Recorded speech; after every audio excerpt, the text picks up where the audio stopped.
담임 목사님께서 믿음이 하나님을 바라보게 한다라는 제목으로 말씀 증거해 주시겠습니다. 이 시간 우리 하나님 앞에 믿음의 고백 드림으로 말씀 앞에 나가도록 하겠습니다. 하나님 나를 사랑하신다. 하나님 내 인생의 크고 비밀한 계획 가지고 계신다. 하나님 오늘도 나와 동행하셔서 그 계획 이루어 주신다. 네, 아멘. 그렇게 될 줄로 믿습니다. 아멘. 사람 안에는 다양한 감정들이 존재합니다. 슬픔, 기쁨, 분노, 사랑, 두려움 등은 모든 사람들이 일반적으로 느끼는 보편적인 감정입니다. 근데 모든 사람들이 보편적인 감정을 가지고 있다고 하여서 동일한 문제에 모든 사람이 동일한 분량의 감정을 느끼는 것은 결코 아닙니다. 어떤 사람은 감정에 굉장히 무딘 사람이 있는가 하면 또 어떤 사람은 굉장히 민감하기도 하기 때문입니다.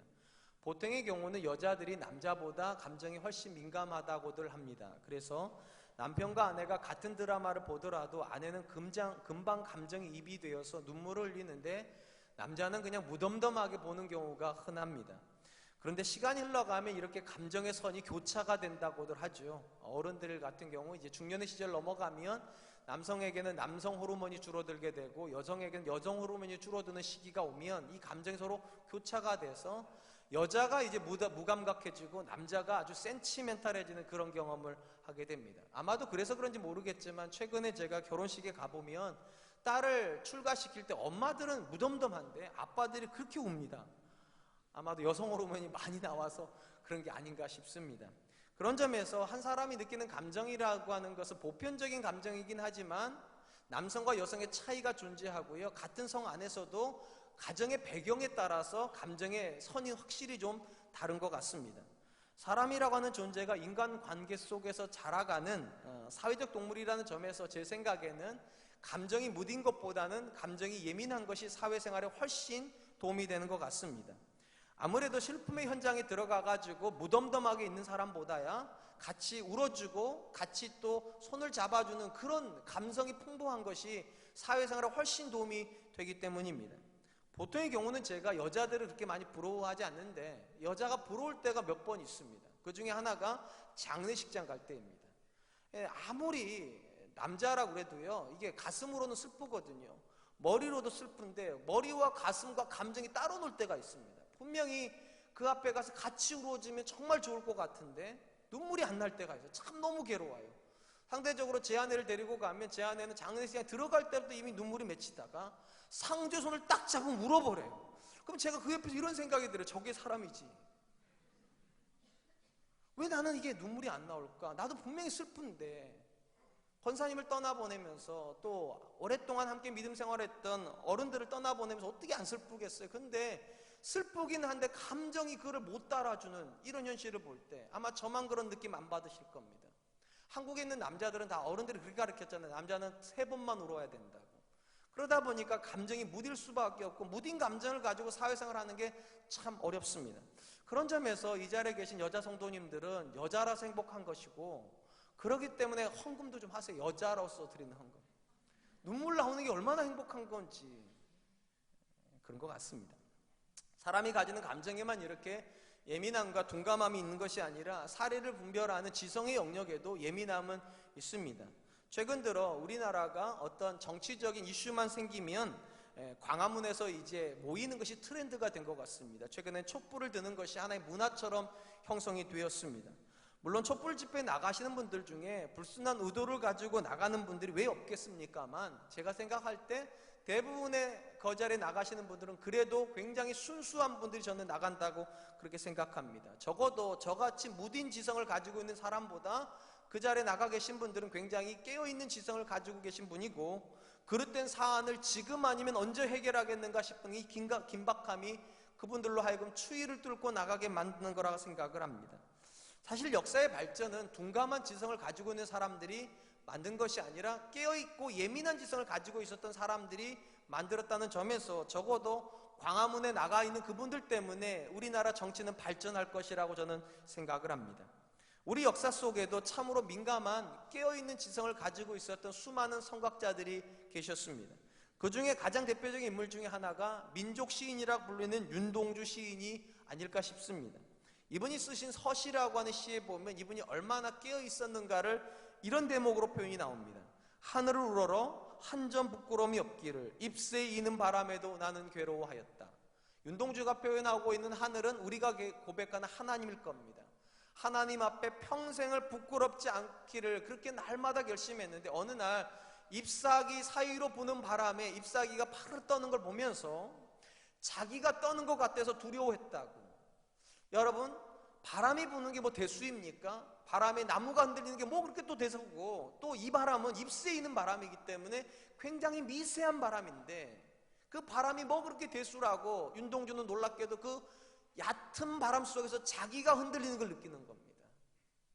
나라 잃어버린 사람으로 일제 압제 속에서 타협하며 편안한 삶을 살 수 있는데 타협할 수 없다라고 마음에 정해놓았는데 모진 고문 앞에서 흔들리는 자기 자신을 보면서 아마 쓴 시가 아닐까 싶어요. 확실히 그는 깨어있는 사람입니다. 성경에서 하나님께서 그분의 자녀들에게 기대하시는 것도 확실히 둔감함은 아닌 것 같습니다. 하나님은 저와 여러분들이 영적으로 민감한 사람이기를 기대하시는 것 같아요. 대표적으로 깨어있으라 이런 표현들은 민감성을 강조하는 표현이지 절대로 둔감함을 강조하는 표현은 아닐 것입니다. 하나님은 그분의 자녀들이 이런들 어떠하리 저런들 어떠하리 시류가 흘러가는 대로 따라서 몸을 맡기고 사는 사람이 아니라 시류와 상관없이 모든 상황 속에서 하나님의 선하시고 기뻐하시고 온전한 뜻이 무엇인가를 분별하려고 깨어있기를 기대하고 계심에 틀림이 없습니다. 그런 점에서 이 자리에 모든 분들이 똑같이 앉아서 예배드리고 있지만 똑같은 신앙이라고 보기는 어렵습니다. 어떤 분은 민감합니다. 어떤 분은 둔감합니다. 어떤 분은 깨어있으려고 하고 어떤 분들은 현 상태를 그냥 유지하려고 할 뿐입니다. 저는 오늘 본문의 말씀을 통하여서 하나님께서 저와 여러분들에게 기대하시는 영적인 민감성이 어떤 부분인지 깨어있다는 것이 어떤 의미인지 모세를 통하여서 다시 한번 살펴보려고 합니다. 오늘 모세 이야기 두 번째 이야기는 이렇게 시작이 됩니다. 27절 말씀, 믿음으로 애굽을 떠나 왕의 노함을 무서워하지 아니하고 곧 보이지 아니하는 자를 보는 것 같이 하여 참았으며. 히브리 기자는 모세가 보여준 믿음의 모습을 애굽을 떠나 왕의 노함을 무서워하지 아니하였다라고 시작을 합니다. 성경에 보면 모세가 애굽을 떠나는 이야기는 크게 두 번 기록이 되어 있습니다. 첫 번째 떠남은 40의 나이 때 애굽 사람을 쳐 죽이고 도망쳐 나가는 게 첫 번째 떠남이고, 두 번째 떠남은 80의 나이에 이스라엘을 데리고 광야로 나간 것이 두 번째 떠남입니다.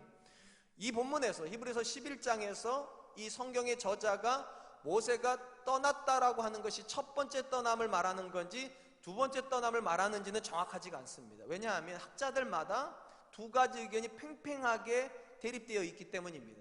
그럼에도 불구하고 저는 개인적으로 본문의 내용에 가장 적합한 떠남은 두 번째 떠남이라고 생각을 합니다. 왜 그런가 하면 첫 번째 떠남을 기록을 하는 출애굽기 2장에 가보면 모세는 그때 왜 떠났는가? 무서워서 떠났다고 되어 있습니다. 자기가 한 일이 드러날까 무서워서 도망쳤습니다. 그런데 오늘 본문에 보면 무서워하지 않았다고 되어 있으니까 첫 번째 떠남보다는 두 번째 떠남이 훨씬 본문과 잘 매칭이 된다 생각이 된다는 것이죠.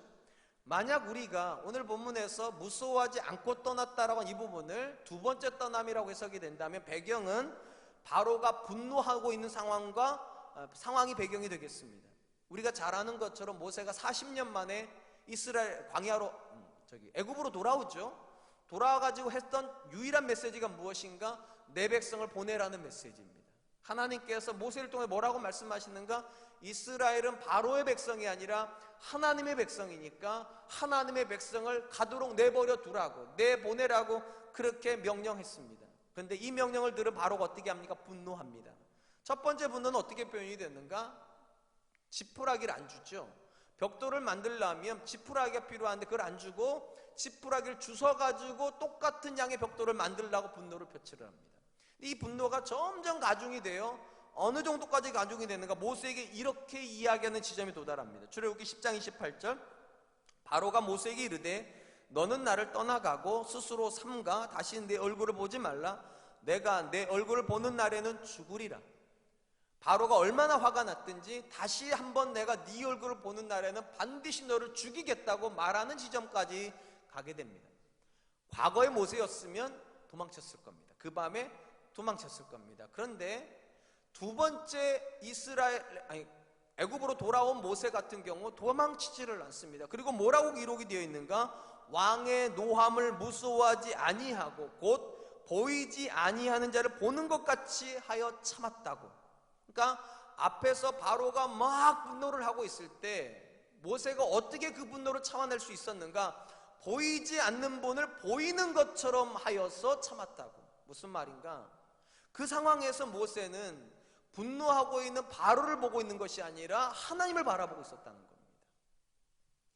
이것이 모세로 하여금 견뎌낼 수 있게 하는 가장 중요한 원동력이었고, 오늘 본문에서 히브리 기자는 그것을 믿음이라고 부르는 것입니다. 사실 저와 여러분들에게 믿음이 어려운 가장 근본적인 이유는 하나님이 보이지 않는다는 데 원인이 대부분 있습니다. 많은 경우 우리 성도님들이 하나님 눈으로 보여지고 피부로 느껴진다면 아마 믿음에 실패할 사람은 거의 없을 겁니다. 근데 왜 우리가 믿음에 실패하는가? 문제는 피부로 와닿는데, 고통도 느껴지는데 하나님이 느껴지지 않는다는 거죠. 그분의 계획이 너무 멀리 있다고 느껴지기 때문에 어느 순간이 되면 일정 분량의 믿음을 지키다가도 현실 앞에 무너지고 고난 앞에 무너지는 것입니다. 그런 점에서 영적인 민감성이라고 하는 것은 얼마나 하나님을 가깝게 느낄 수 있는가, 눈에 보이지 않는 하나님을 얼마나 보이는 분처럼 느낄 수 있는가의 문제일 것입니다. 놀라운 것은 우리가 성경에서 만나는 모든 믿음의 사람들은 이 부분에 굉장한 탁월함을 보여줬다는 것입니다. 그들은 보이지 않는 하나님을 마치 보이는 분처럼 그렇게 느끼고 살았습니다. 대표적으로 요셉이 형들에게 버림받았을 때 상식적으로 생각을 해보면 이것은 형들에게만 버림받은 것이 아니라 하나님이 그를 버렸다고 해석할 법도 합니다. 근데 놀라운 것은 애굽에 가가지고 요셉은 누구랑 동행하고 있습니까? 하나님과 동행하고 있습니다. 상식적으로 하나님이 없는 듯한 환경이거든요. 심지어 하나님이 버린 듯한 상황 속에서도 그는 하나님을 느낍니다. 더 놀라운 거, 보디발의 아내가 요셉을 유혹할 때의 장면입니다. 성경에 보니까 보디발의 아내가 노골적으로 유혹을 해요. 그런데 그 상황에서 요셉이 뭐라고 말을 하는가? 이렇게 말을 합니다. 창세기 39장 9절, 이 집에는 나보다 큰 이가 없으며 주인이 아무것도 내게 금하지 아니하였어도 금한 것은 당신뿐이니 당신은 그의 아내임이라. 그런즉 내가 어찌 이 큰 악을 행하여 하나님께 죄를 지으리이까? 제가 생각할 때 창세기 39장에 나오는 보디발의 아내는 굉장히 자신이 있는 여자인 것 같습니다. 제가 만났던 여자들, 제가 교제했던 여자가 아니라요, 제가 보았던 여자들 중에는 어떤 여자분은 굉장히 자신감이 있는 분이 있습니다. 자기가 마음만 먹으면 모든 남자를 다 꼬실 수 있을 것처럼 외모에도 자신이 있고 실력에도 자신 있는 그런 여자분들이 계시더라고요. 아마 창세기 39장에 나오는 보디발의 아내는 그런 여자였던 것 같습니다. 다 넘어가는데 이 한 해가 안 넘어가요. 요셉이 어떻게 해서든 한번 넘어뜨려 보려고 가진 생각을 하는데 창세기 39장의 보디발 아내는 이렇게 생각을 한 것 같습니다. 왜 요셉이 안 넘어올까? 아마도 주변의 시선 때문일 거라 생각했던 것 같습니다. 그래서 주변의 시선만 다 물리면 반드시 요셉은 넘어올 거라고. 그래서 요셉이 시무를 보려고 들어오는 시간에 맞춰서 모든 종들을 다 나가게 합니다. 그리고 그 자리에 자기하고 요셉만 있습니다. 놀라운 것은 보디발의 아내의 생각이 틀렸습니다. 요셉이 넘어가지 않습니다. 왜 안 넘어갈까요? 거기에 또 하나의 시선이 있다고 요셉이 느끼기 때문입니다. 하나님의 시선이에요. 보디발의 아내가 전혀 못 보는 그 시선, 보디발의 아내 눈에는 전혀 들어오지 않는 시선이 이 요셉의 눈에는 들어온다는 것이죠. 그러니까 말하잖아요. 하나님 앞에 내가 어떻게 큰 죄를 득죄하겠냐고. 사람은 다 물러갔는데, 아무도 없을지라도 하나님조차 물러가실 수 없는데, 사람이 못 보아도 하나님은 보시는데, 이게 영적인 민감함입니다. 분노하고 있는 바로 앞에서 바로만 보이면 그거는 민감한 게 아니죠. 바로만 보이는 것이 아니라 보이지 않는 분이 보이는 것, 하나님이 보였기 때문에 모세는 분노하고 있는 바로를 두려워하는 것이 아니라 하나님 때문에 참을 수 있었다고. 빌 하이벨스라고 하는 목사님께서 책을 하나 쓰셨는데, 아무도 보는 이가 없을 때 당신은 누구인가? 라는 책을 썼습니다. 이 책에 보면 빌 하이벨스 목사님이 한 사람의 인격을 뭐라고 정의하는가? 아무도 없는 상황에 있을 때 내가 하는 행동이 나라는 겁니다. 그러니까 다른 사람들이 보고 있을 때 내가 하는 행동은 인격 아니라는 거죠. 왜냐하면 많은 경우 포장이 되니까. 적어도 이 정도만 모여도 사람이요 굉장히 젠틀하게 행동하는 거 아시죠? 양보도 합니다. 서로 웃기도 합니다. 그러다가 언제 인격이 나오는가? 이 예배가 끝나고 혼자서 차 타고 갈 때, 아무도 없을 때, 누가 쌩 지나갔을 때 어떻게 행동하는가? 쌍욕이 나오는 분들이 계세요. 분명히 방금 전까지 찬양하고 났는데 아무도 없고 나만 있다고 생각되는 그 지점에 갔을 때, 그게 나라는 거죠. 그 차를 몰고 집으로 들어갑니다. 그 집은 사실은 아무도 없는 건 아니지만 다 내가 있죠. 이제 내 자식이고 내 아내니까 이제 다 나라고 하는 안정 공간이 됐을 때, 거기서 내가 하는 말, 내 남편에게, 내 아내에게, 내 자녀에게 하는 행동, 그게 인격인 거지. 사람들 모아놓고 친구들 틈 속에서 또는 직장 동료들 틈에서 내가 하는 행동은 인격일 수 없다. 똑같은 말로 정의를 하면 믿음도 마찬가지라는 겁니다. 사람들의 시선 때문에 뭔가를 하는 건 믿음일 수 없다는 거예요. 그들의 시선과 아무 상관없이 하나님을 느끼고 있기 때문에, 내가 하나님을 보고 있기 때문에 내가 하는 그 행동, 사람들이 뭐라고 말해도 하나님 때문에 뭔가를 포기할 수 있고, 사람들이 아무리 많이 쫓아가도 하나님 때문에 다른 길을 선택할 수 있다는, 그게 믿음인 거지. 오늘 본문의 모세는 분노하고 있는 바로 앞에서, 심지어 지금이라도 당장 창을 뽑고 칼을 뽑아가지고 나를 죽일 수 있는 그 절대 권력자 앞에서 바로를 바라보고 있는 것이 아니라 보이지 않는 하나님을 보면서 끝까지 참아낸다고, 이스라엘을 데리고 나가야 되니까 포기하지 않았다고, 그것을 믿음이라고 부르는 것입니다. 사랑하는 성도 여러분, 우리도 매 순간 피부로 와닿는 수많은 문제 앞에 서야만 합니다. 그때 저와 여러분들의 시선은 어디로 갑니까? 나와 비슷한 문제를 가지고 있는 그들에게 갑니까? 그러면 그들처럼 하게 될 겁니다. 반드시. 문제라고 하는 게 다르지 않잖아요. 대학교 보내는 문제, 취업시키는 문제, 결혼시키는 문제, 뭐 거의 비슷합니다. 그리고 그들의 방법이 있어요. 문제는 우리가 비슷한 문제를 가지고 그들을 바라보면 그들처럼밖에 못 산다는 겁니다. 그걸 성경은 믿음이라고 부르지 않아요. 보이지 않는 분을 보이는 것처럼, 요셉이 그랬던 것처럼, 또 모세가 그랬던 것처럼, 저와 여러분들이 하나님 때문에 어떤 결정을 내릴 수 있다면 그게 믿음인 것이죠. 사랑하는 성도 여러분, 최근에 여러분들은 얼마나 민감하셨습니까? 내가 아내를 대하는 태도 속에서, 내가 남편을 대하고 자녀를 대하는 태도 속에서 혹시라도 물어본 적 있습니까? 하나님이 내가 하는 이 말에 대해서 뭐라고 말씀하실까? 내가 하는 이 행동에 대해서 하나님은 어떻게 생각하실까? 그게 우리의 마음속에 들어오는 순간이 믿음이 시작되는 순간이지, 행동 다 하고 나니까 아차 하나님이 보셨을 텐데, 그건 아니죠. 우리 사랑과 은혜의 성도님들이 민감할 수 있었으면 좋겠습니다. 다른 모든 사람의 시선이 다 없어도 하나님이 보고 계시다. 아무도 없는 그 상황에 서 있는 내가 나지, 사람들로 둘러싸이는 상황에 서 있는 내가 나가 아니라면 오늘도 하나님을 바라봐야 될 이유는 분명할 줄로 믿습니다. 두 번째로 히브리 저자는 본문에서 모세의 믿음이라고 해석하는 것은 유월절과 관련이 있습니다. 28절입니다. 믿음으로 유월절과 피 뿌리는 예식을 정하였으니 이는 장자를 멸하는 자로 그들을 건드리지 않게 하려 한 것이며, 히브리 저자가 모세가 유월절과 그다음 피 뿌리는 예식을 정하는 것을 믿음이라고 해석한 이유는, 이 본문, 그러니까 이 유월절을 제정하는 내용을 기록하고 있는 출애굽기 12장의 내용을 읽어보면 금방 알 수가 있습니다.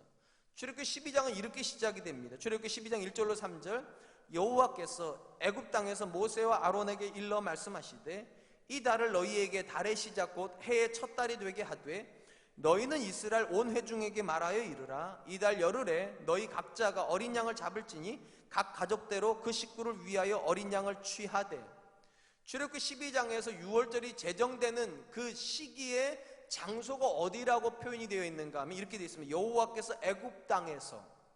그러니까 하나님은 절대로 출애굽의 역사를 다 일으키시고 심지어 홍해를 건넌 다음에 모세한테 유월절을 정하라고 말씀하신 게 아닙니다. 너희가 이 모든 구원을 다 경험했으니까 이제부터는 이 날을 1년의 첫 달, 그러니까 정월로 삼으라는 얘기입니다. 1월달로 삼아라. 너희가 구원을 경험했으니까. 그렇게 말씀하신 게 아니라, 아직 구원이 이루어지지도 않았는데 애굽 땅에서 마치 구원이 이루어진 것처럼 유월절을 정하라고 말씀하신다는 거죠. 그 시점이 어느 시점이라고 제가 말씀드렸습니까? 바로의 분노가 극에 달한 시점입니다. 지금이라도 당장 모세를 죽일 수 있고 지금이라도 당장 이스라엘 사람을 싹 진멸할 수 있는 그 땅의 애굽 땅에서 하나님 이렇게 말씀하세요. 오직 믿음으로 유월절을 제정하라고. 근데 놀라운 것은 모세가 하나님 뭘 보여주신 다음에 하시죠 이렇게 말하지 않습니다. 정합니다. 더 놀라운 것은 피 뿌리는 의식을 제정한다는 것이죠. 우리가 잘 아는 것처럼 하나님께서 모세에게 이렇게 말씀하세요. 이제 이 밤에 죽음의 천사가 온 애굽 땅을 지나가면서 모든 처음 난 것은 다 죽일 거라고.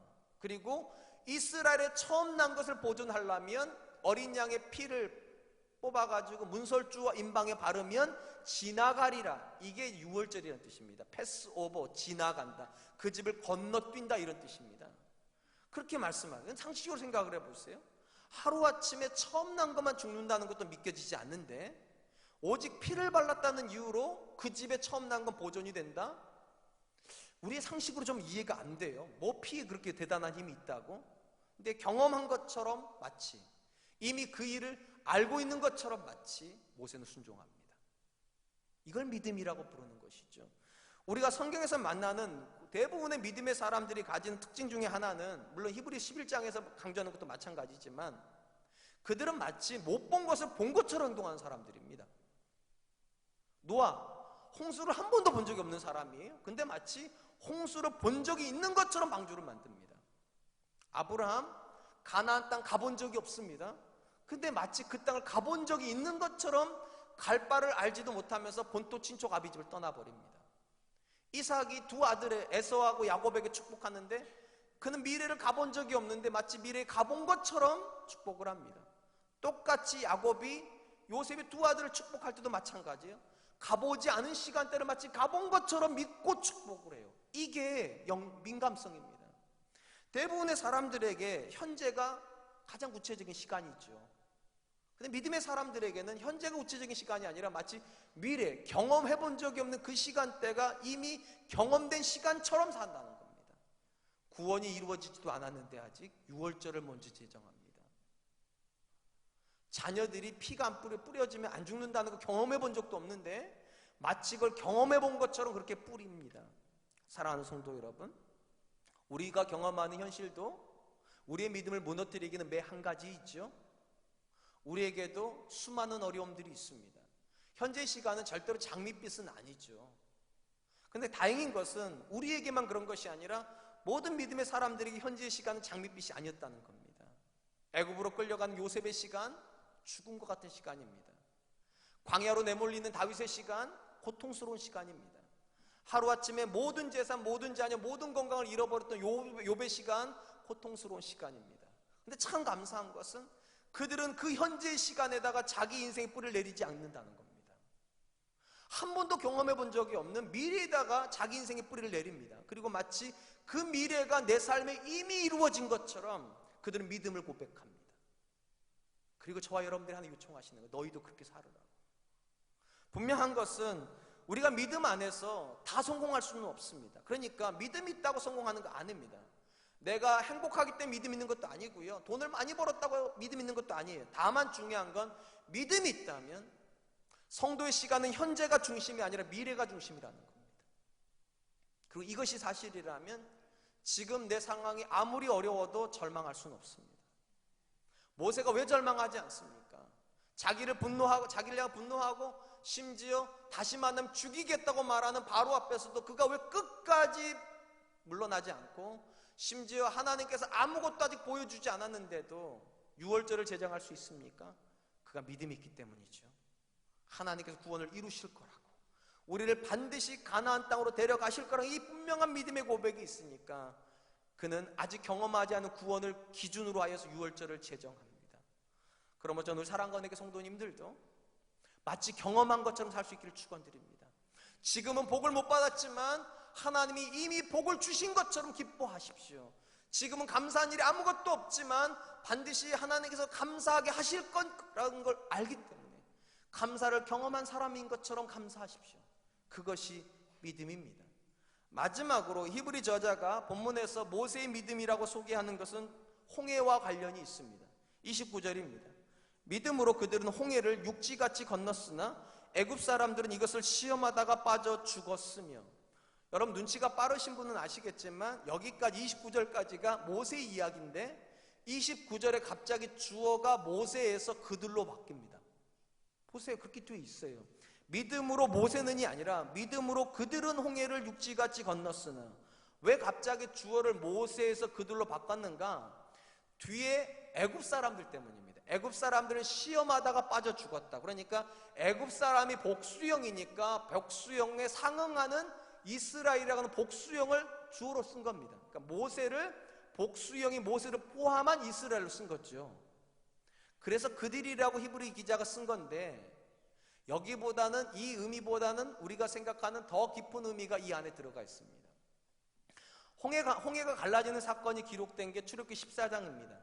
출애굽기 14장의 이야기는 여러분 너무 잘 아세요. 이스라엘 사람들이 꿈꾸듯이 구름기둥과 불기둥의 인도를 받아가면서 이제 홍해를 향하여 가고 있는 여정입니다. 근데 홍해에 거의 도달했을 쯤에 어떤 일이 벌어집니까? 저 뒤쪽에서 모래먼지가 일어나기 시작합니다. 바로가 군대를 이끌고 오는 것이죠. 이 상황에서 이스라엘이 어떻게 반응을 했는가? 성경이 이렇게 기록합니다. 출애굽기 14장 10절로 11절.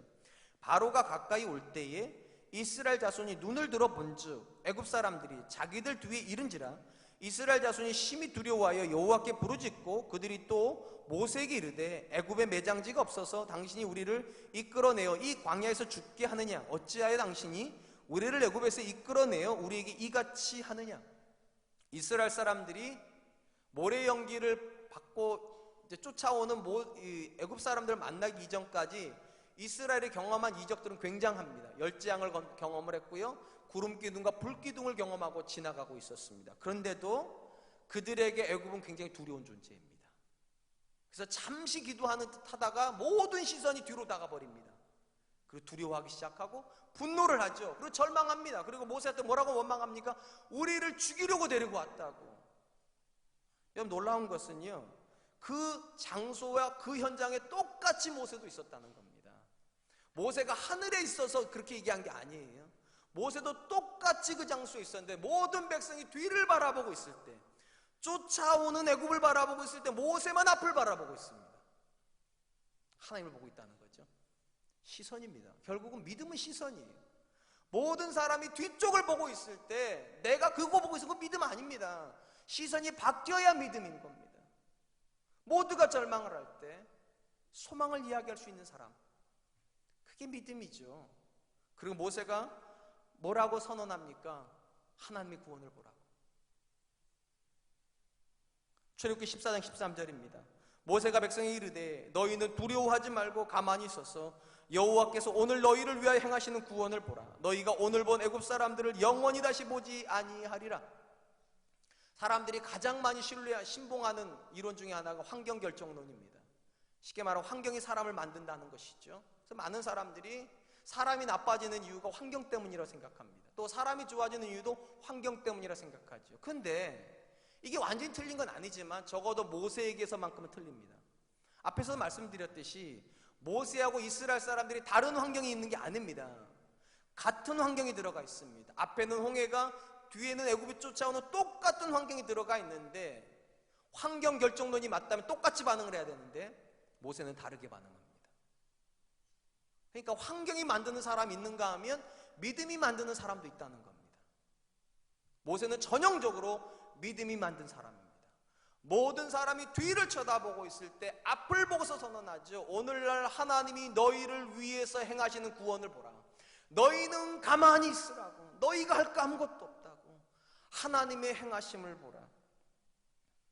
참 놀라운 이야기는요, 그 자리에 남자만 60만 명이니까 여자, 그 다음에 어른, 애기까지 합치면 300만이 넘을 거예요. 300만이 다 뒤돌아보고 있고 한 사람만 앞을 보고 있는데, 놀라운 것은요, 이 앞을 보고 있는 사람 때문에 이 뒤돌아보고 있던 사람들이 다 앞을 다시 보기 시작했다는 겁니다. 그리고 홍해가 갈라진 겁니다. 사랑하는 성도 여러분, 여러분 이미 경험하신 것처럼 두려움은 전염이 됩니다. 남편이 두려우면 아내도 두려워지기 시작하고, 부모가 두려워하면 자녀도 두려워하고, 삽시간에 두려움은 번집니다. 아마도 이스라엘이 광야에 있을 때 그랬을 겁니다. 삽시간에 두려움이 전염이 돼가지고 다 뒤돌아보고 있을 때 더 놀라운 이야기, 믿음도 전염이 됩니다. 믿음이 두려움의 항체입니다. 모세가 두려움을 뛰어넘고 믿음을 고백을 하자 뒤돌았던 사람들이 다 불보기 시작했고, 그래서 오늘 보면 29절에 그들이 홍해를 건넌 겁니다. 두려워하고 있던 그들이 아니라 믿음을 회복한 그들이 홍해를 건너기 시작한 거죠. 그래서 오늘 본문에서 그들이란 단어 속에 모세가 들어가 있다는 거죠. 그들이 그냥 건넌 거 아닙니다. 다 두려워서 낙심하고 절망하고 원망하고 있을 때 한 사람이 하나님 바라보고, 왜 뒤돌아보냐고, 왜 절망하냐고, 왜 낙심하냐고, 하나님이 일하시는데 믿음을 전염시키자 돌아섰던 이스라엘의 앞을 향하여 다시 돌아서기 시작합니다. 그리고 전진해 나갑니다. 한번 이 시간 스스로에게 한번 물어보시기 바랍니다. 여러분들은 무엇을 전염시키십니까? 둘 중에 하나를 전염시킵니다. 우리는요, 믿음 아니면 두려움입니다. 대부분의 경우 부모님들이 두려움을 가지고 자녀들을 움직이려고 합니다. 이런 거죠. 그렇게 공부하고 대학 가겠다, 참 두렵게 만드는 거죠. 그렇게 해가지고 직장이나 얻겠다, 참 두려움을 전염시키는 거죠. 야, 너 같은 것 같아도 누가 시집 오겠냐? 나 같아도 시집 안 가겠다. 엄마가 그래버립니다. 그럼 애가 느끼는 거죠. 아, 내가 잘못 살고 있구나. 참 착한 애들은요, 그런 말 때문에 움직입니다. 아, 내가 잘못 살고 있구나. 이렇게 살다 진짜 죽도 밥도 안 되겠구나. 그러긴 한데 대부분의 자녀들은요, 그런 두려움의 얘기 들으면 나보고 어쩌라고 절망해버립니다. 나보고 어쩌라고. 그래서 여러분, 두려움을 전염시켜가지고 사람을 바꾸는 건 성경적이지 않습니다. 성경이 사람을 바꾸는 가장 중요한 힘은 믿음입니다. 믿음에서 나오는 소망이 사람을 일으키는 거예요. 네가 아무리 부족해도, 우리가 아무리 못났어도 하나님조차 아무것도 하실 수 없는 거 아니라고, 우리의 가능성이 끝났다고, 하나님의 가능성이 끝났다고 생각하지 말라고. 그게 믿음을 전염시키는 겁니다. 저는 굉장히 상반적인 부모님 밑에서 자랐습니다. 저희 아버지는 두려움을 가지고 저를 움직이려고 했던 분입니다. 저희 아버지가 썼던 가장 많이 썼던 표현, 싹수가 노랗다. 공부하는 걸 보고 이러니까 너처럼 공부해 되겠냐고, 싹수가 노랗다고. 뭘 좀 하려고 하면 그냥 그래요. 하나를 보면 열을 한다고. 제가 그 말 너무 싫어합니다. 하나를 보면 열을 어떻게 알아요? 하나를 봤다고 하나. 근데 그렇게 해가지고 사람을 길을 확 죽여버립니다. 그게 저희 아버지 방식이에요. 근데 저희 어머니는 정반대입니다. 언제 너는 할 수 있다고. 넌 네가 생각하는 것보다 훨씬 훌륭하다고. 우리 어머니가 저한테 줬던 가장 위대한 명언, 넌 뒤로 자빠져도 못 받는다고. 하나님이 네 아버지신데 너 할 수 있다고. 너 진짜 잘해낼 수 있다고. 제가 고등학교 때 대학교에 대한 이야기를 우리 어머니가 하셨어요. 제가 대학교 갈 수 있을지 없을지도 몰랐는데 어머니가 그랬어요. 너 대학교 간다고. 대학교 가 있을 때 이미 대학원 이야기 하셨고, 대학원 끝날 때는 전임 목사 될 수 있다고 저보고. 전임 목사 됐을 때는 담임 목사 될 수 있다고. 제가 우리 어머니한테 그랬어요. 엄마, 다른 건 다 됐는데 담임 목사는 아무나 하는 게 아니야. 너 할 수 있다고. 하나님이 지금까지도 너 인도하셨는데 왜 이제 와서 포기하시겠냐고 소망을 얘기를 하셨어요. 제가 우리 아버지한테 고마운 이유는 딱 하나예요. 사실은 우리 엄마 같은 여자는 결혼해 주신 거예요. 우리 아버지 원망하다가도요, 아 그래도 우리 아버지가 우리 엄마 선택한 거니 우리 아버지가 훌륭한 거잖아요. 싹수가 노랗다고 말했지만 그래도 그 노란 싹수를 파랗게 바꿔주는 믿음에 공급하는 여자. 원고에는 없는데요, 한 가지만 더 얘기할게요. 자랑 하나 해도 됩니까? 자랑할게요. 뭐 하지 말라도 해요. 저는 최근에 제가 이제 생일이 좀 지났는데요, 이번에 제 아내가 저한테 물어보더라고요. 애들이 아빠 생일 선물을 준비하려고 그러는데 뭘 받고 싶냐고. 제가 그랬어요. 생일 선물 하지 말고 아빠가 내 아빠에서 고마운 거 30까지 적어오라고. 아빠가 내 아빠여라서 고마운 거 30까지 적어오라고 그랬는데, 우리 큰아이는 너무 쑥스럽더래요. 얘가 이제 20살이거든요 너무 쑥스러워서 자기는 그거 못하겠어서 케이크 하나 사고 편지를 썼어요. 2장 아주 감동적인 편지를 썼어요. 뭐 괜찮았어요. 그래서 우리 둘째 녀석은 아빠가 말한 대로 순종을 했습니다. 그래가지고 30가지를 적어왔어요. 그 중에 14번째가 참 제 마음을 움직였어요. 14번째가 뭐냐? 좋은 엄마를 나의 엄마 되게 해주셔서 감사합니다. 아빠가 좋은 점을 적으랬더니만 아빠가 좋은 엄마를 선택했다는 거예요. 그래서 내 엄마 되게 해줬다고. 근데 제가 느끼는 거거든요. 그게요, 우리 아버지가 나한테 해준 가장 좋은 선물은 믿음을 전염시키는 엄마를 나한테 줬다는 거. 사랑하는 성도 여러분, 집에 가셔서 여러분 자녀한테 한번 물어보세요. 엄마가 네 엄마라서 좋은 30가지, 아빠가 네 아빠라서 좋은 30가지 중에 과연 우리 엄마는 나한테 믿음을 전염시키신다고, 우리 아빠는 나한테 믿음을 전염시킨다고 모든 사람이 절망하고 낙심하고 심지어 내 자신조차도 나를 믿지 못할 때, 끝났다고, 이제는 끝났다고 말할 때 왜 끝났냐고, 오늘날 너를 위해서 일하시는 하나님이 있는데, 하나님이 네 편이신데 왜 절망하냐고 그렇게 말하는 엄마라면 선물입니다. 그렇게 말하는 아빠라면 선물입니다. 그렇게 말하는 남편이라면 선물입니다. 그래서 우리 사랑과 은혜 교회 안에 그런 분들이 정말 많아졌으면 좋겠어요. 믿음을 전염시키는 사람이요. 우리 주변에 있는 모든 사람들은 두려움을 전염시킵니다. 안 된다고, 안 된다고, 안 된다고. 믿음은 그렇게 말하지 않습니다. 300만이 뒤돌아보고 있어도, 한 사람만 앞을 보고 있어도 이 믿음이 300만을 이겨요. 그래서 그들이 애굽에게 진멸당하지 않고 홍해를 건너갔다. 우리도 할 수 있습니다. 얼마든지 우리도 우리 자녀들이 운명을 바꿀 수 있고요, 우리 가정의 길을 바꿀 수 있고요, 우리 교회의 상황을 바꿀 수 있어요. 물론 우리가 바꾸는 거 아니에요. 하나님이에요. 그리고 하나님 찾으시는 사람은 한 사람이에요. 믿음을 전염시키는 사람. 전 저와 여러분들이 믿음을 전염시키는 분들 되시길 축원드립니다. 이제 말씀 맺으려고 합니다.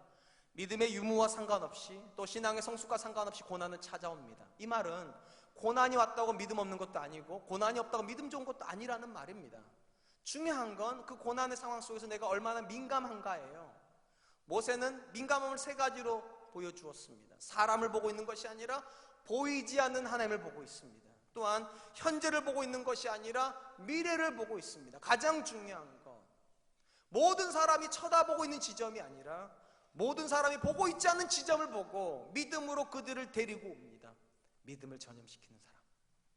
우리는 무엇에 민감합니까?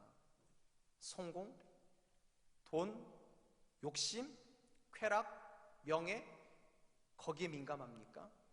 아니요. 2017년에는 우리도 믿음에 민감한 사람 되었으면 좋겠습니다. 그리고 내 자녀에게 이런 고백 들었으면 좋겠습니다.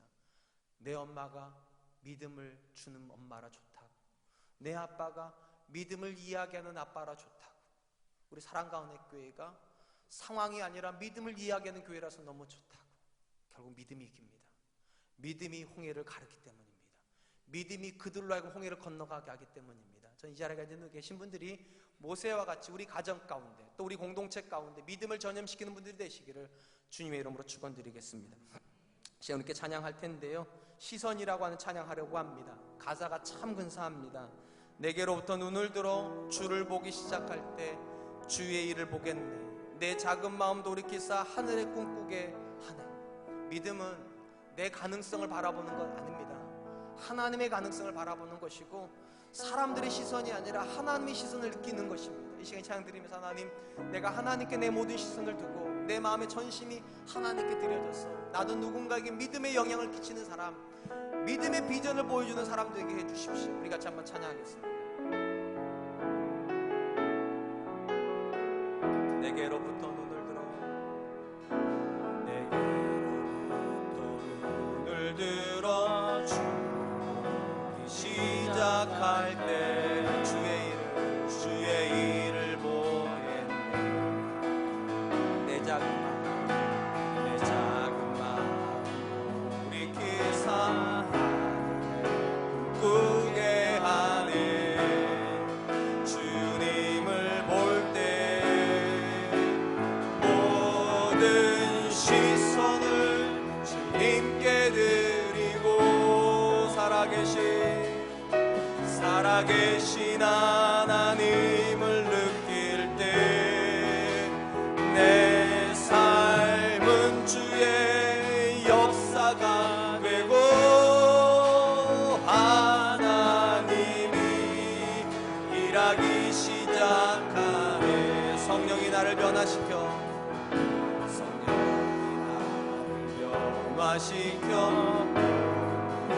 사라질 때 주의 일을 보게. 황폐한 땅 한가운데서 주 알게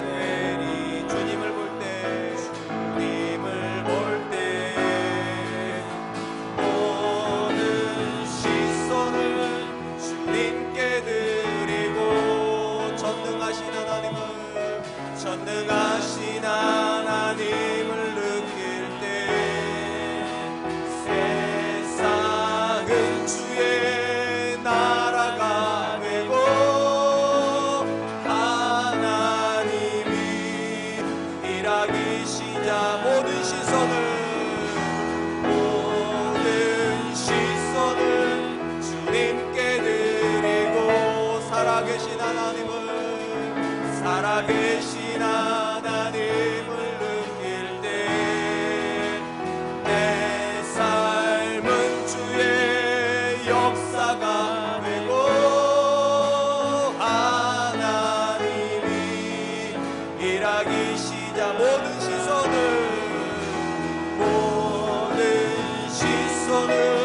주님께 드리고 전능하신 하나님을 느낄 때 세상은 주의 나라가 되고 하나님이 일하기 시작하네. 사랑하는 성도 여러분, 믿음은 여러 가지겠지만 근본적인 출발점은 우리의 시선입니다.